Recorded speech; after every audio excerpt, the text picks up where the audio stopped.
And so retail store could just buy a few bottles? They could buy a case. They could buy a few bottles from. That's a little bit harder. So you have to have a more personal relationship.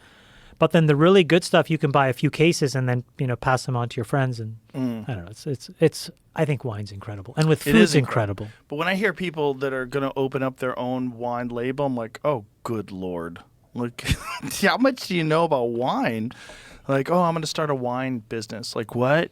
I went to a couple of these wineries, and I just asked them, just out of just explain to me how you got there. And all I could think of was, man, this is way too complicated. But these folks, it's like animal husbandry.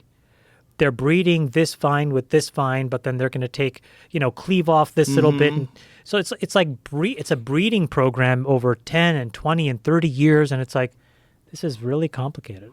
Oh, yeah, they do weird stuff. Like they'll splice avocado trees with what is that nut?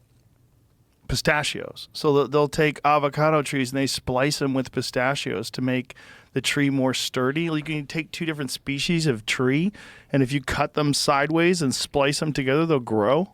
A friend of mine started a company that's making like potatoes, and he makes like these ginormous potatoes like this.